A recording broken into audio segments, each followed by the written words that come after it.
They weigh about 5 pounds each. These shoes are 11 and a half. I wear a 7 and a half. So I got a lot of room in here. I think we should see the tracks. Right.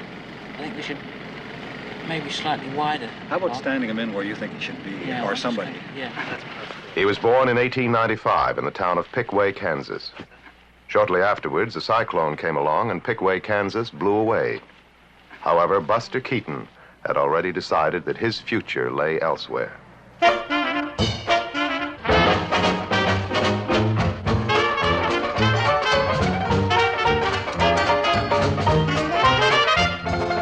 Turn them over anytime you're ready. No, if we just slightly... Just off the sign. Yeah. Right. He spent his first 35 years becoming one of the most famous comics in the world. The last 35 years have been a bit rocky, but Buster is still doing business. It's somehow better if you don't walk over the tractor. You stand this side and just... After you've looked at the sign and we see a close-up of the sign, and you react to the distance, you see, and then you look that way, then you see the car there, then you kind of walk up towards the speeder, and you sit on it, and just see you go off down there. Okay. Stand by. Okay, roll. Here is Keaton on Canada's East Coast, about to star in his 87th movie, a 25-minute color short called The Railrodder. In it, he will travel from the Atlantic to the Pacific in a runaway railway speeder.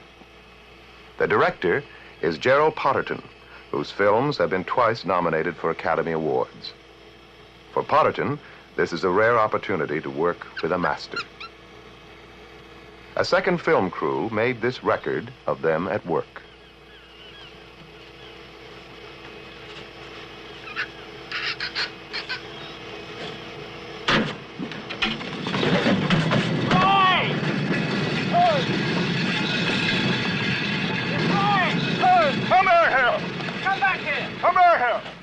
As I go over the sideline, he should raise. He should raise up, yeah, right. He wouldn't even bother to chase you. Well, there's no use. No point, no. I don't want to ask him to act. No, that's not. Could take his head off and just throw it. Oh, no. He wouldn't do that, Oh, though, well, would he? no, I mean, not only that, you're asking him to act when he does that, Yeah, see? yeah. That's when you're in trouble. Yeah.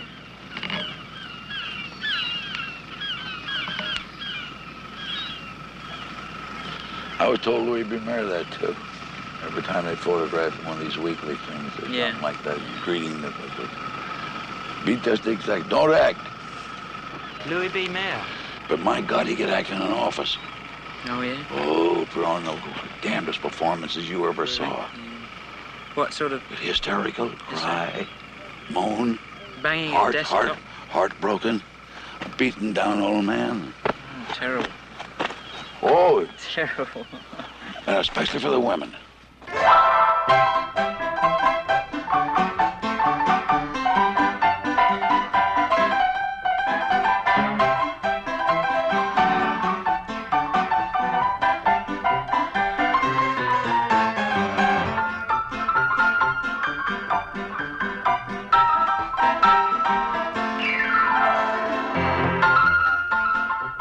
Around 1915, everybody started going to the movies, and the great days of slapstick comedy were on. There was Larry Seaman and Ben Turpin. There was Harry Langdon and lovely Mabel Normand. The greatest of them all was Charlie Chaplin, and next to Chaplin was the man in the horn-rimmed glasses, Harold Lloyd. There was Stan Laurel and Oliver Hardy and Mack Sennett's Keystone Cops. One of the cops was Fatty Arbuckle, and before long, Arbuckle was working on his own. In 1917, Arbuckle talks a young vaudeville comic into trying his hand at the movies. The young comic is Buster Keaton. This is Keaton's first picture. In it, he was hit by a bag of flour, bitten by a dog, and smeared with molasses. It seemed easy after vaudeville. Buster was in the movies. In vaudeville, Keaton had learned that the laughs came when he played it deadpan. So he brought the great stone face to the movies. On top of his deadpan, he laid the world's flattest hat. He was free of the vaudeville stage. He had all of Southern California to play with.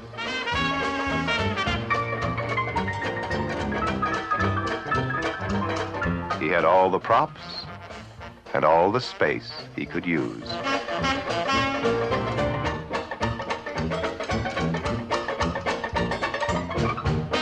In the midst of chaos, he placed his still, silent face and proceeded to transfix a generation.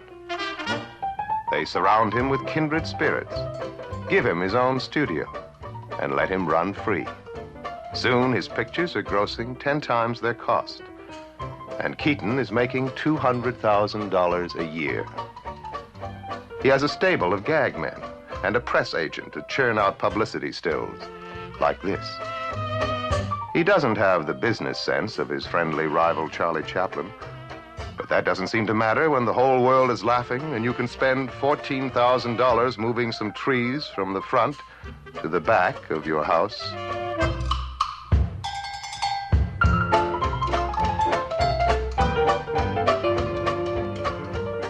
At parties, Douglas Fairbanks swings from a trestle above his swimming pool. He plays baseball with Tom Mix, trades insults with Sam Goldwyn over bridge, and executes elaborate practical jokes on Adolf Zucker. There are 3 cars, 6 servants, 2 children. He is married to one of the rich and famous Talmadge sisters. It is 1927, and Keaton is riding high. By 1933, his wife and children, his house, his money, and his job are gone. Buster Keaton is an acute alcoholic.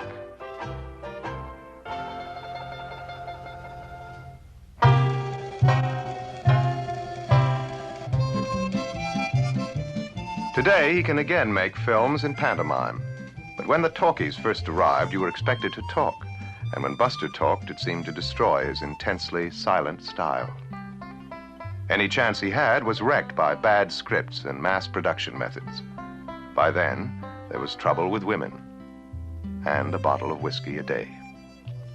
Somehow, Keaton hung on in the movies and picked himself up. Why don't you try? He churned out cheap shorts for Columbia Pictures and worked as a gag consultant for the big new comics at MGM. Hold it a second, Buster. We're just going to boost you up a bit.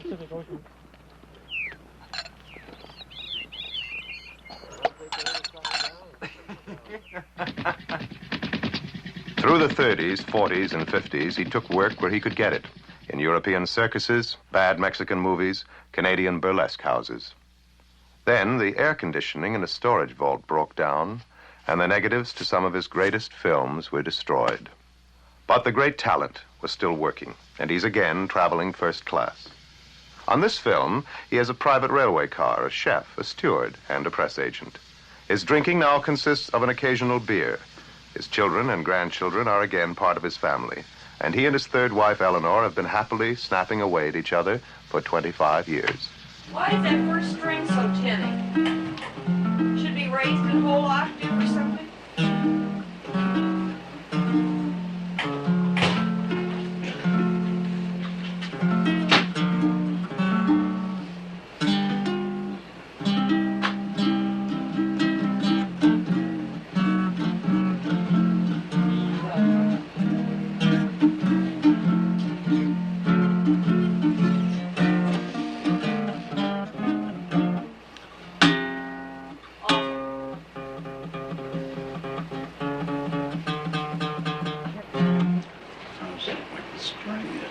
Well, in the first place, the whole thing is tuned too low. Why would you just have fun? He's been insisting for the last 3 or 4 years that he is at least partially retired and intends to retire completely until the phone rings. But then he'll turn right around and tell somebody he's retiring. It wouldn't work out. Because if the phone didn't ring for a month, he would feel terribly neglected and abused because nobody wanted him anymore. Nobody loved him anymore. Nobody wanted him to work anymore. But deep down, I know darn well that he enjoys working, or he wouldn't say yes. The movie crew follows Buster across Canada. It's taken 10 days to get from Halifax to Montreal. The crowds have all seen him on television, live as a guest star, preserved in the movie classics.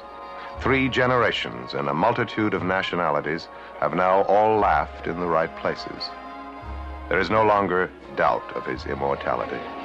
Oh, how you doing? Hey, Buster! There you go. It's a beetle. One of the local beetles. That is beautiful. What you're going to need for Bath and Jasper when you get out there. Oh, They got snow. you heard that already? Yeah. Mr. Keaton, may I have your autograph, please? Mr. Keaton? Try this on for size. Oh, that's great. Oh, merci beaucoup.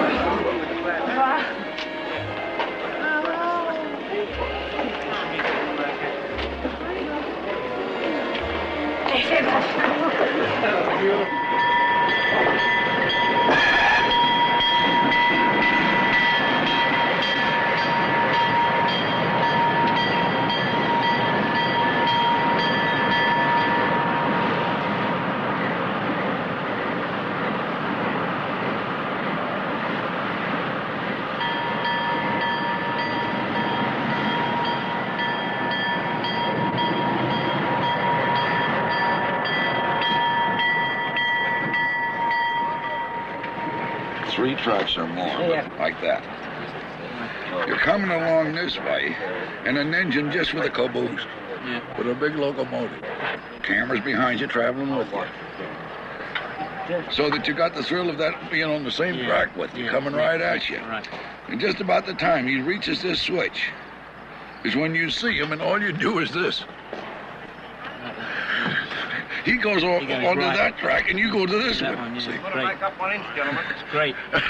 Yeah, that's And good. it's just sure. Yeah, that's a sure fun. The suspense is that you don't pay any attention to us. That's all it is doing. Wave them off. Every time they're on company Beautiful. Get out of the way. Right, the other side. Yeah, points at most of them. And I don't want you to worry about it. I'll miss him. Well, I'll worry about it if you worry about it, but if you don't worry about it. You think you're missing him, right? Eh? You're going to miss him, okay? Well, I'll miss him. Otherwise, it'll be a very short movie. Moses. Perfect. Beautiful.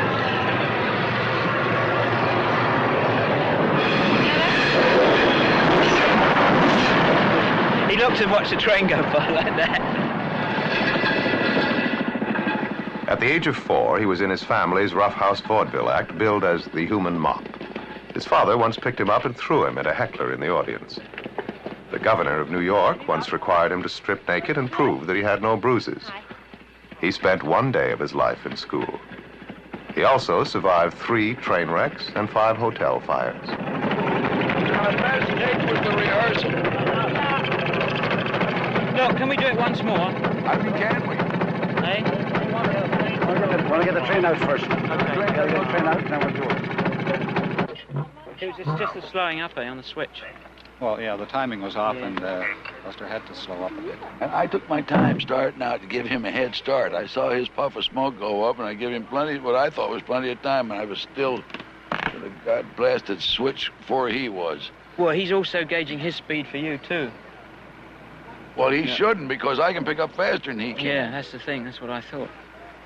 Well, let's, I'll see what what's his name thinks. We back up about another 50 feet this time further, too.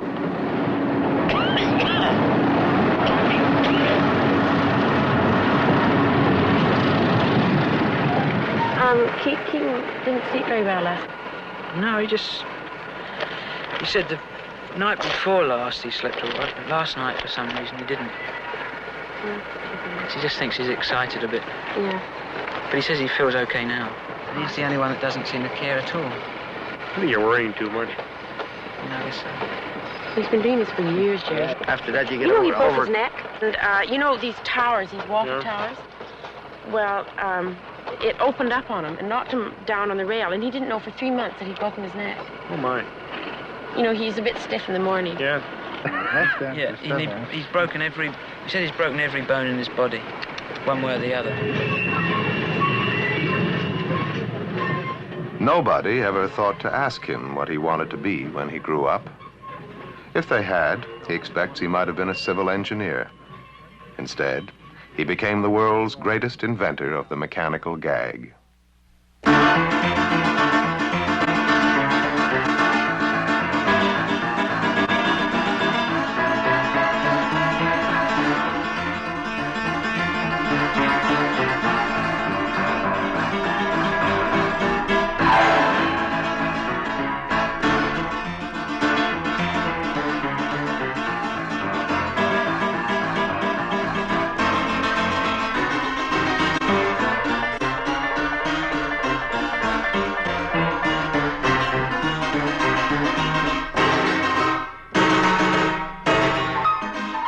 His films were based on a fatalistic struggle with the mechanical forces of the world.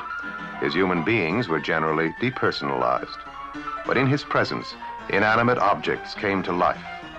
Deck chairs, steamboats, locomotives, and waterspouts.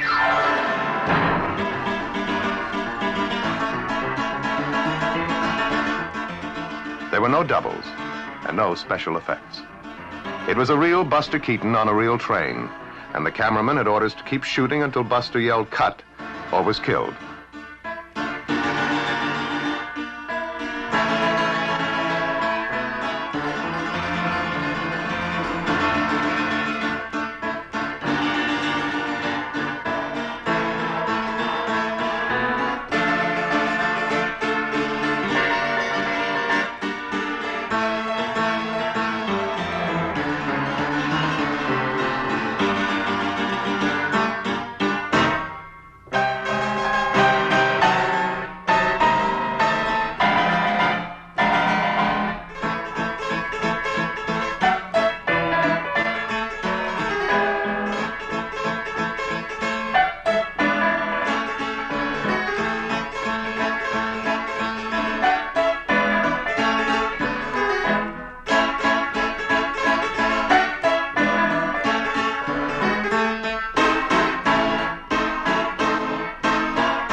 Of Keaton, the great critic James Agee once wrote, "He brought pure physical comedy to its greatest heights. And underneath it all, there was a freezing whisper, not of pathos, but of melancholia." I think Laurel and Hardy, I mean, you say they're sort of grotesque, also very, very subtle. They did it too real, and the entire plot was not understanding a traffic officer. That was the plot.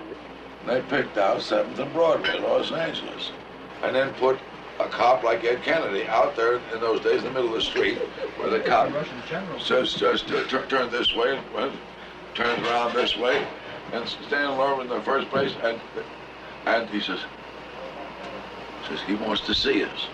So they both got out of the car and came down to him. Says, what do you want? He says, what I want, what? Whose car is that? He says, well, that's our car. He says, we'll get in it. All right, so they go back into the car.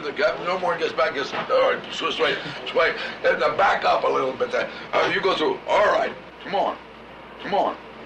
Well, the minute he did that, they come back and say, yes. Well, now traffic keeps piling up worse, see? So every time the cop did that, the guy in the car says, yes. That's all there was to the plot. This is a two-reel picture. Now? That's all he ever needed was something like that. Now. Are you all ready for your ducks? All right. Yeah. Ducks? Whee! Dun, dun, dun. Buster wanted a wild duck dinner written into his contract. The assistant cameraman came through for him. I'm feeling, oh, sir, you shouldn't have. My God, he did. He got him in the head. There's no buckshot in the body at all. He got him in the head. That duck's worth $5 a pound. Beginning of the season. Oh, that pretty blue. Well, he won't get to Florida this year. Oh, and he always liked Florida. Well, I gotta go wars now. Keaton always claimed he got his best ideas in the bathroom. There is no place for the formal story conference in the grand Keaton tradition. The hero of the day now. Gags are improvised en route. And the duck has given somebody the idea for one. Even if you've had another tunnel sequence before There's that? only one thing that sells the gag. That a duck hunter wants lining up on a duck. Gonna shoot come hell or high water. So, for that camera, just missing the tunnel by 3 feet. He's just missing it. And as I come up, he pans maybe a little bit with me, but as I come into his shot, I bring my gun up to follow a flight. And when I get here, I shoot. And my gun is only about 5 feet from the tunnel when I shoot. Right. So I've shot right into it. The whole gag is in panning, panning, tunnel, bang. He goes in it, boom, like that. All you can see probably is the top of my hat and the gun barrel about that far. Slowly get that gun in position and get it. Just watch. Now to this shot. Bang. And we got it.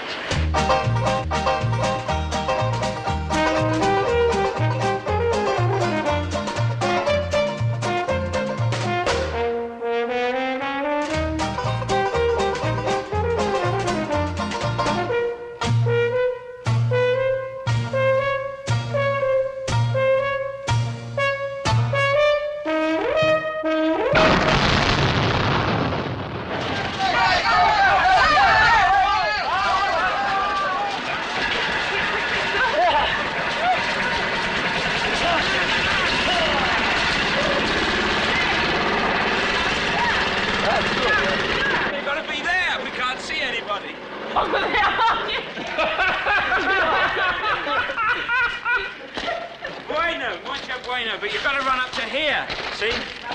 No further. Gary. Boys, come on down towards me. Keaton has the ability to use anything that comes to hand. In this case, there is a railway tunnel and a somewhat baffled work gang. The bewilderment is caused largely by the fact that the workmen speak nothing but Italian. You come to this spot. Keaton specializes in sorting out confusion. You come down here, go about here. 1, 2, 3, 4, 5, 6, 7. One more. About in here, and you on this side. Yes, you. You see about where you are? No, you should. I don't think you should pose them like that. I don't mean to pose them. I mean, I'm just giving them a general spot to run to. But they all run there and stand there like soldiers. Well, you're never going to do it any other way with them. If they come running out there, they'll bunch up on you if you just told them to run out. But if they hit approximately those spots, and one man is completely hit. You want to try it once? I'll be the scooter on foot.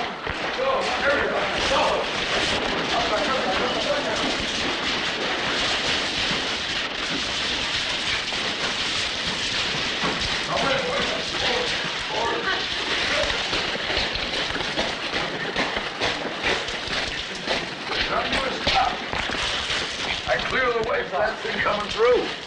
Senor. And these boys here don't go quite so far. Stop back in here someplace. Senor Keaton. As you all come out this front like this. Then just watch it go by. Then pick up rocks and throw like that. What happened? Huh? What'd you say they did? They should come out running like this, fast. Oh, yes, as fast as you can run. There's no smiling. Mad, like mad. Yeah. Oh. Okay, start Okay. Start with the scooter. We're going to run it, okay? Guardate la lasciamola da guardate, vede Say mad. What's mad in mad. Angry. Angry. No. Rabbia, no? Arrabbiato. Rabiat? Yeah. Rabiat. Okay. I'm going to shoot you. I can't handle it.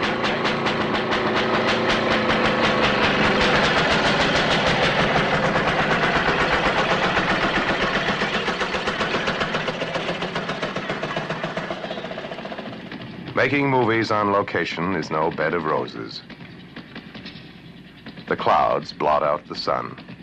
Trains come through the tunnel. The actors go the wrong way. The waiting is endless. Well, let's try it once this way anyway, and maybe it will have moved up by then anyway. Well, the first one will be screwed up anyway. Probably. Okay, stand by. Okay.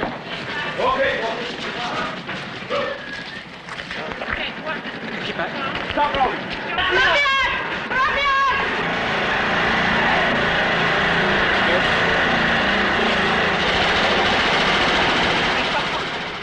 They have been working for 3 hours, trying to make 10 seconds of funny film.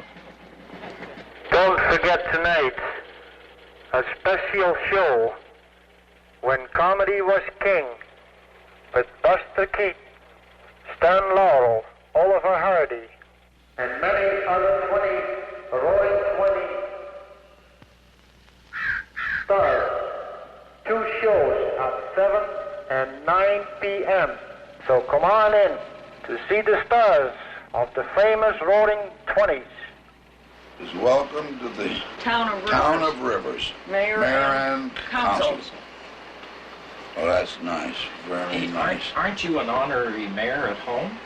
Yeah, Mayor of Woodland Hills. That's in the San Fernando Valley, right back of Hollywood, in the Beverly Hills. I've been the mayor there for over 5 years. I'm into my 6th year. You'll have to tell him that when you see him, eh? Yeah. Well, now, here's what we got. I think we ought to do is to invite the mayor and his missus and the chairman of the Chamber of Commerce and his missus. Yes. There'll be 4 people. We've been feeding 10 in here. Well, if 4 of us stay here, with that 4, 8, and send 6 of our people over to the local restaurant. Oh, and notify them, too, that they're going to be swamped with business. Right. The local restaurant. 6-headed people walking in on them like that, I'll catch them short-handed.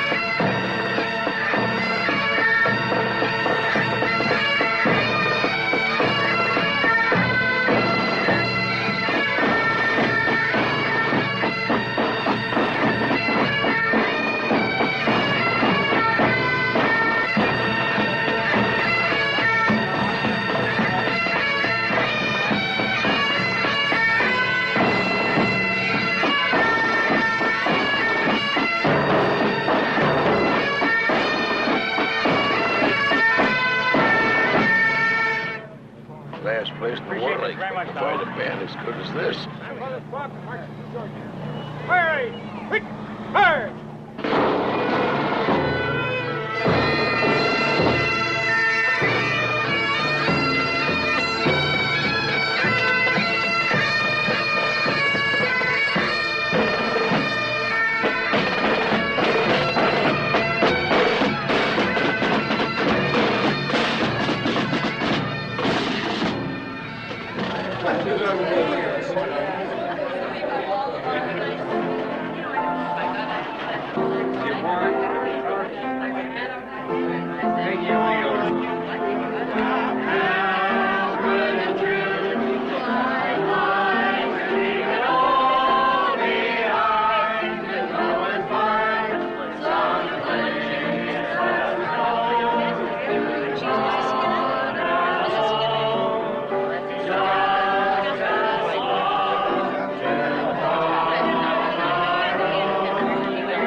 Keaton has always been suspicious of the genteel, the sophisticated, the intellectual. Learned critics can write of his profound humor. He takes pride in the fact that he can still score a direct hit with a custard pie at 27 feet.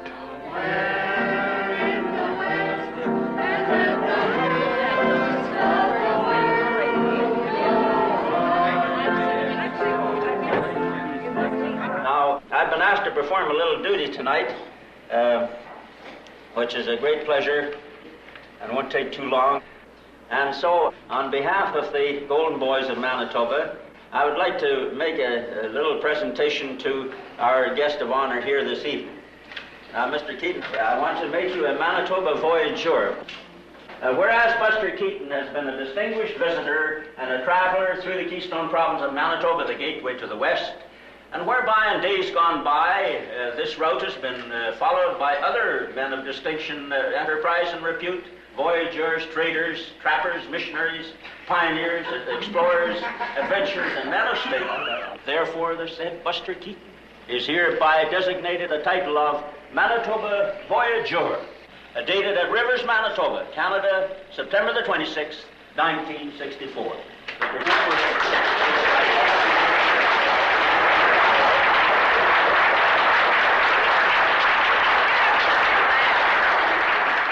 So we in the town of Rivers thought that we too would like to present him with some little token that he would remember us with fond recollections of the few days he spent here. And with it, Buster is the key to our fair community.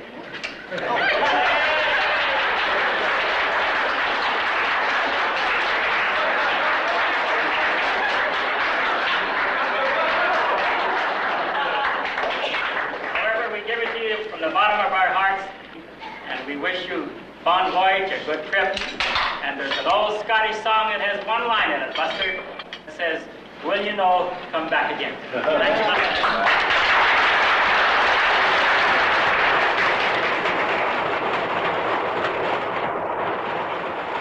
He was known as the Little Iron Man around the studio. Nothing stopped him, or there wasn't anything he didn't try.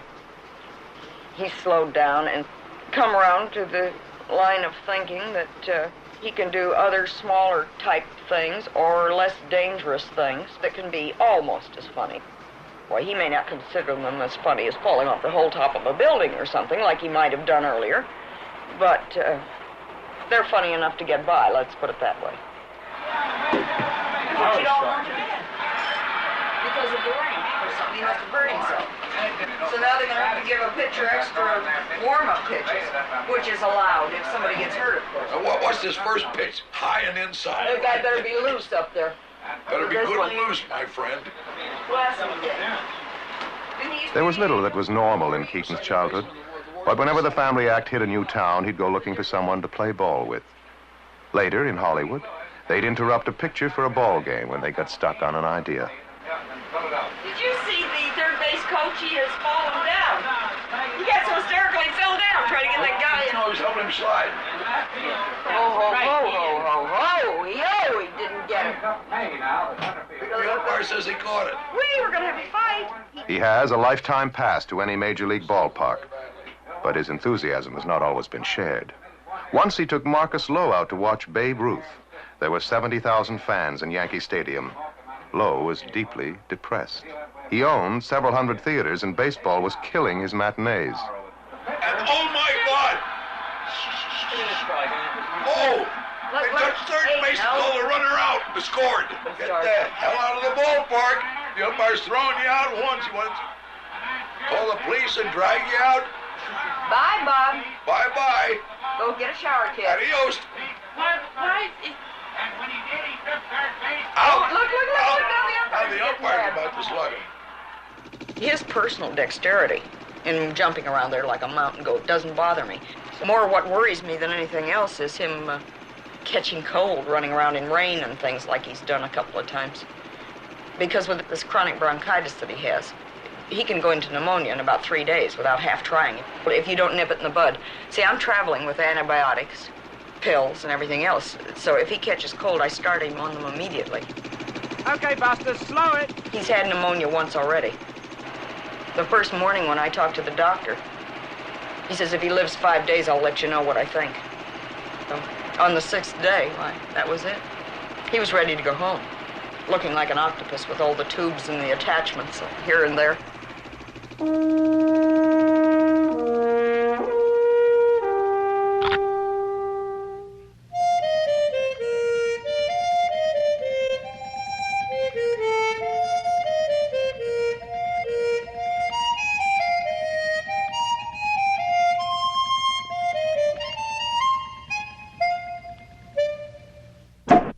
follow him. He went right in the tunnel.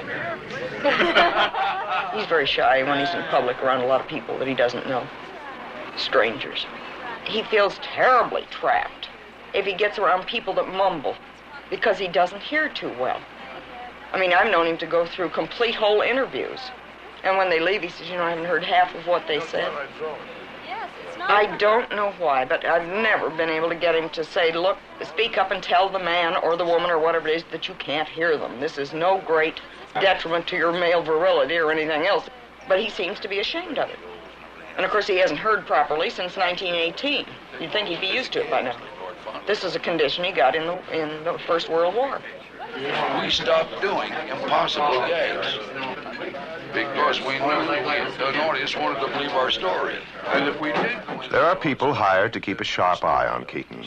When he begins to look trapped, they go to the rescue, and the conference is over.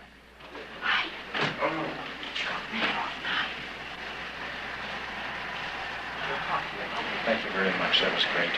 I'm sorry it was so big and fat. And crowded. For Buster, the press conference is one of the burdens of fame.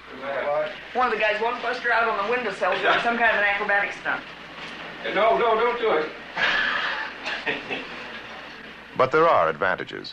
He doesn't have to tip a head waiter to get a good table, and he has that other badge of stardom, the unlisted telephone number. Help. Lie down. That's the best advice I can give him.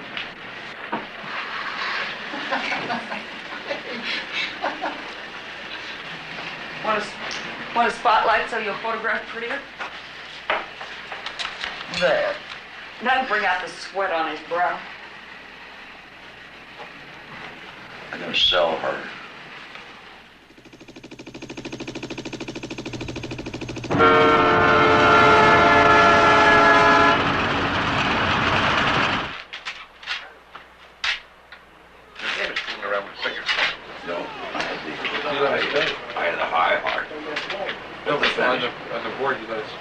I got a high heart.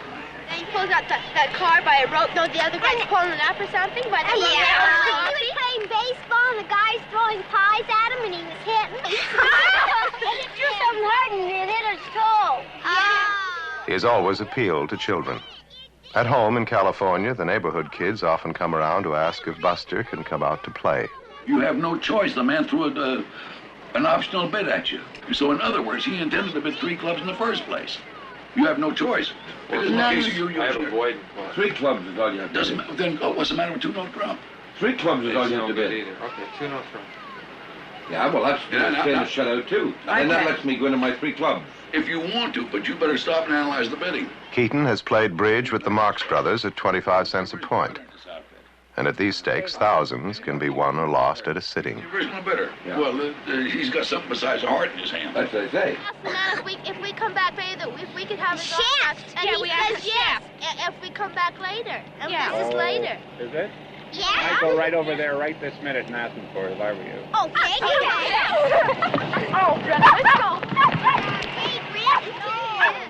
We'll do everything to keep him out of it, but he's going to try. I lead to 3-no then. Have you settled? Yes. Pass. Wait. What? Oh, I'll do it again. Pass. 1 heart. Come on in. Well done. Give me Halloween. I got any special page? Under the K, please. Under the K, that's right, absolutely. We don't need anything on the tracks at all. No. Just get that wild little noise.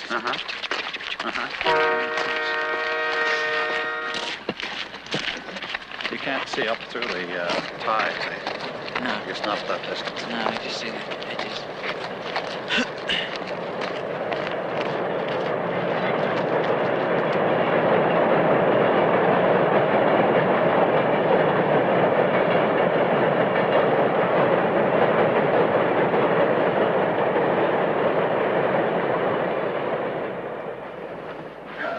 Beautiful trestle bridge. Each new gag must conform to Keaton's law. The situations can be wildly outlandish, but it must be possible that the events on the screen could happen in real life. Now, get out the map. Once I get it pretty well open and that wind catches it, it's going to wrap around me. So I cross that trestle, wrapped up in a paper, standing up in the car fighting the paper. I'll tell you, the locales we find. Might be the funniest way to do it. But I'll tell you what we Well, have what do you discovered. think about that? Well, there's another thing come along. See these little houses over here? Yeah. Well, in those houses live little speeders. About 6 of them. little coloured ones. Little tiny Oh, I see. Imagine this, the long shot of the bridge, and suddenly, from left to right, 3 or 4 of these other little box speeders all come over. That's a single track trestle? Yeah, single track, yeah. They go across. Slight hold, then they all come reversed, all going like mad. And you're there waving them on. You're pushing them. I chase them off. You're chasing them on. Next shot, you cut to those little houses. The 4 guys come in, very quickly stop, take them off the tracks, just in like that, and you just shoot through, and that's the sequence. And they all look out at the same time. Yeah, exactly. I don't know why, but I like that. Cleaning house. You get out the map to look at it just as I hit that trestle. Getting on it and getting scared, you're not going to mean anything. Look, I'll get my pack because I want to draw it, and I'll show you what we're going to do. Go shave, dear. This is the shot of the bridge that we get. Yeah. We get the valley like that, this damn great big bridge. We combine the 2 gags, the same thing. I don't know. I put my broom down, everything else, and I wonder where I am. Out with the map, and once I get it spread, I'm helpless. When I hear shot going across that trestle, it's all funny. I'm chasing them, but fighting a paper at the same time. I'm still fighting paper, going fast, and 4 heads come out and look. That's all. You don't know you've chased them out yet. I don't know I've chased them out. I don't know I crossed a dangerous place either. And they don't feel like being run into, so it'll all work out. Guy going backwards. What's happening to that little man? Where's he going to? Your 3 track cars come in from left of frame and they go right through frame. We keep the camera rolling. Now when they get off the bridge they have to reverse as quick as they can and then back up. Now when they back up through frame, Buster should be following them. Right. But does Buster know, why the hell is he backing up so far? Tell him time's running out. We got to stretch the sun, so if you want to let him go. Come on, look here. Huh? And be ready to roll when you tell it. Yeah. Okay, bring the machine down. Okay, all right. Okay, just take it right in because there's a train coming from the east. Okay, we're taking it right in.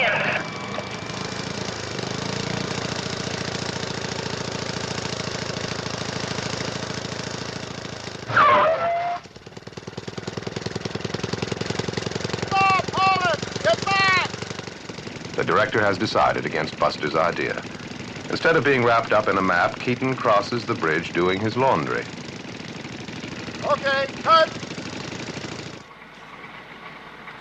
But Buster is a very stubborn man. When he decides an idea is good, he hangs on tight. What happened? Didn't he tell you what he was going to do? No, I didn't know he'd shifted gags on me. What did you expect it was going to be? I thought I was going to be followed up with a map because I decided that last night.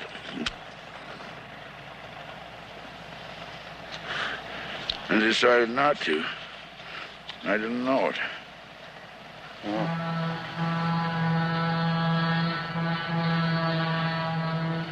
What makes it tough is that I can't match scenes. Because I didn't have it in my mind that way, so I don't know. If I went back now to protect this chase in close-ups, I wouldn't have the slightest idea what I was doing at the time I should be doing it. So I can't make scenes match. Don't forget, there's still 2 other shots to complete the sequence, Buster. There's a long shot of the bridge with them going over. That's the whole center of the gag is that long shot of the bridge. No, the bridge is not your gag. The bridge is only suspense. A thrill. There's no gag to the bridge at all. There'll be a goddamn thing. So many a dangerous place to be when there might be a collision. That's the only thing that's It's funny.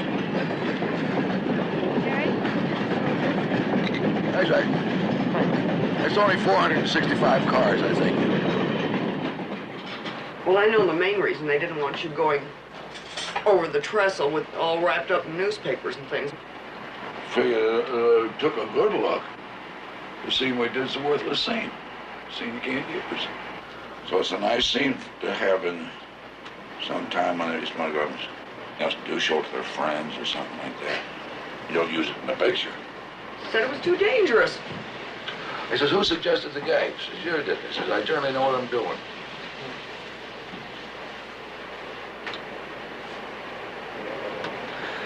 That is not dangerous. That's child's play for the love of Mike. Don't tell me about it. I told Lev. I do worse things in my sleep than that. I know. In my own backyard with a swimming pool, I take more chances than I do. Here's a map. It's terribly strong. Butcher doesn't carry white paper? No. That looked like it was a big sail going. But, And you won't fall off? no, certainly not. I took more chances washing clothes doing it because my feet were sliding all over the place on that car. Yeah. Well, there they are now.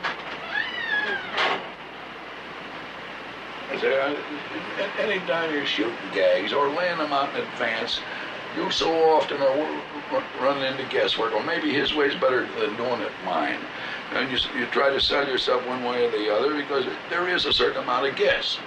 Has to be. But every now and then, ain't no guesswork. This is one of them.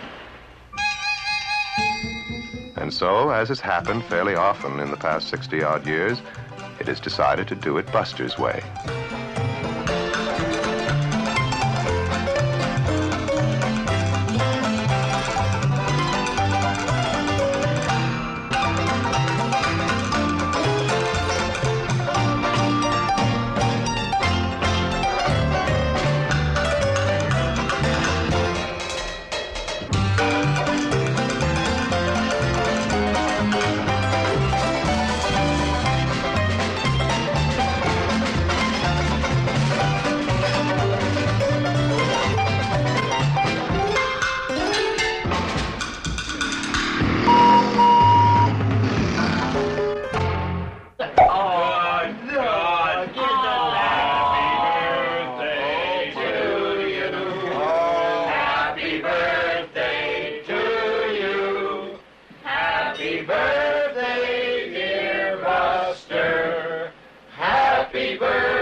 On behalf of the National Film Board, I would like to wish you many happy returns of the day, October the 4th, 1964.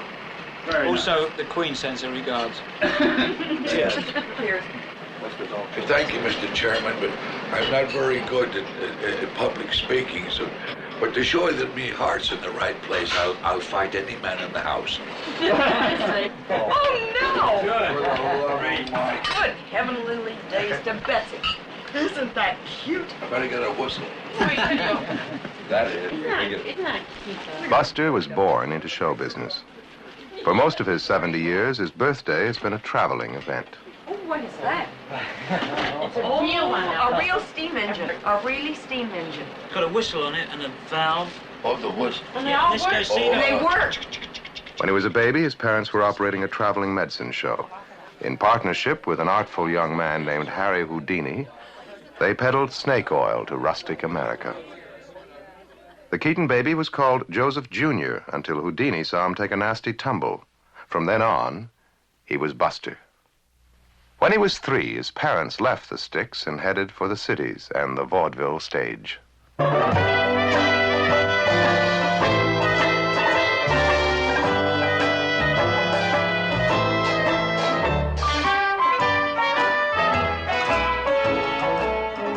2-a-day vaudeville was the national pastime. One historian called it a dig in the nation's ribs. It was rude, rough, sunny, and naive.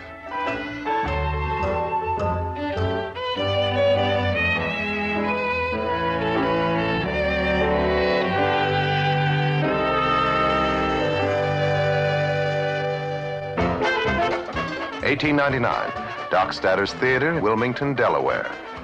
Buster Keaton, age 4, joins his parents' act for a children's matinee. The adults laugh as hard as the kids. Buster promises to sleep late in the mornings and is allowed to stay in show business. It is an Irish knockabout act, the roughest of its kind. It consists largely of Buster being punched, trampled, and thrown at the scenery. His father's right arm is twice as strong as his left from throwing Buster around. His mother is billed as the only lady saxophone player in America.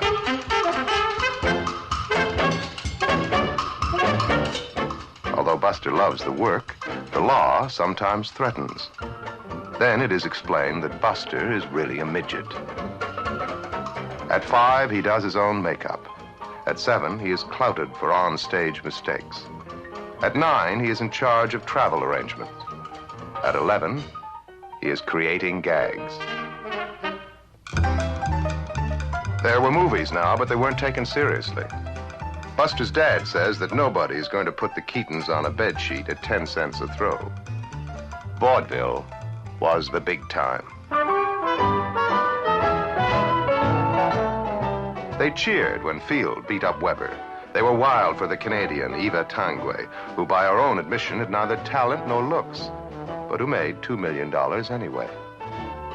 There was a young blackface singer called Al Jolson and a comic juggler by the name of W.C. Fields. The great Bill Bojangles Robinson taught Buster the soft shoe and the tap. And Harry Houdini, who had given Buster his name, had gone on from the medicine show to become the biggest vaudeville draw of all time. The Keaton act would lay off while Mother had a baby. Buster would memorize 30 pages of dialogue and go on the legitimate stage as Little Lord Fauntleroy. For a while, the act grew with the family. But by 1916, it was breaking up. They had offended the powerful Martin Beck and were taken off the big-time circuit. Anyway, Mother Keaton preferred playing pinochle. Father Keaton was spending most of his time in the saloon, and little Buster was getting too big to throw around. He decided to try the movies and brought his family out to share the golden years in Hollywood. He always remembered where it all began. Through the years when he had the world by the tail, through the years of humiliation and despair, the spirit of the vaudeville stage, the spirit to entertain, and above all, to endure, has carried Buster Keaton into an active, graceful old age.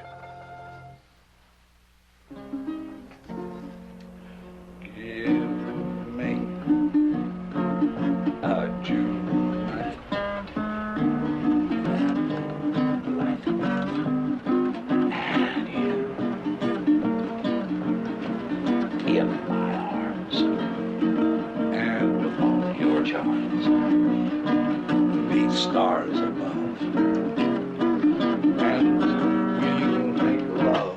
I'll hold you and then enfold you. Dreams will come true. Just give me a June, the moonlight.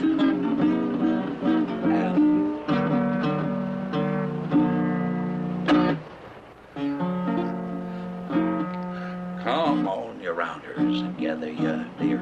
Story I'm going to tell you about a brave engineer. Casey Jones was the gentleman's name, and on a 6-8-wheeler, boy, he won his fame. Rode out the station with a big heavy train, kept on going till he struck the main. Switchmen knew by the engine's moan that the man at the throttle was Casey Jones. Casey was going at a terrible pace when 444 stared him right in the face. Turned to the fireman and said, "Boy, you better jump, 'cause 2 locomotives are going to." Casey said just before he died, there's 2 more roads I would like to ride.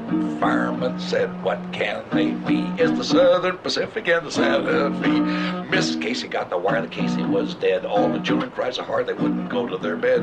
Mammy says, children, stop your crying, 'cause you got another papa on the Salt Lake line. Casey Jones, you got another papa. Casey Jones, he's on the Salt Lake line. Casey Jones, got another papa on the Salt Lake line.